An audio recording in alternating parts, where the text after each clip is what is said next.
so let me explain something that affects all of us, but almost nobody actually understands. Inflation. You felt it. Groceries, rent, your favorite coffee, everything's just more expensive. But have you ever stopped to ask why? What's really going on?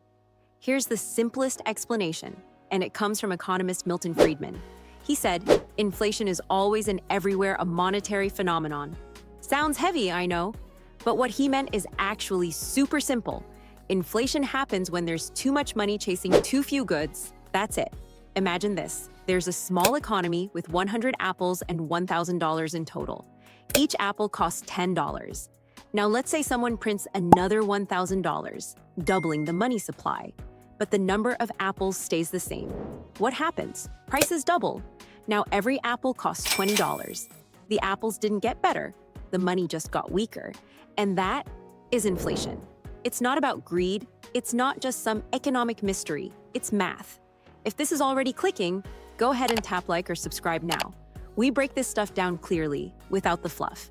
Now let's look at how this plays out in real life. Governments and central banks often print money to stimulate the economy. During recessions, pandemics, financial slowdowns, they lower interest rates, send out stimulus checks, and pour cash into the system. And for a while, it feels amazing. People have more money. They spend. The economy moves. But here's the catch. The amount of stuff in the economy doesn't instantly grow. There's more money floating around. But the number of goods and services is still the same.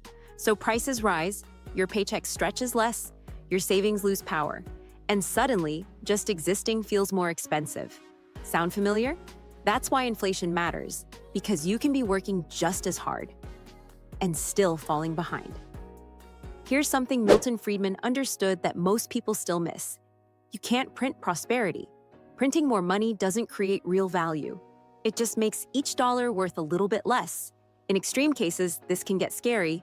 Venezuela, Zimbabwe, they printed so much money, it became worthless. People needed stacks of cash just to buy bread. Now, most countries won't go that far. But even a few percentage points of inflation over time, that quietly eats away at your future.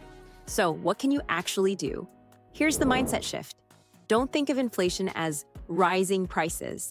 Think of it as your money losing power, because that's exactly what's happening. To protect yourself, don't keep all your savings in cash. Invest in things that grow. Pay attention to money policy, because it affects your daily life. Most people never learn this stuff, but you just did. And that's your edge.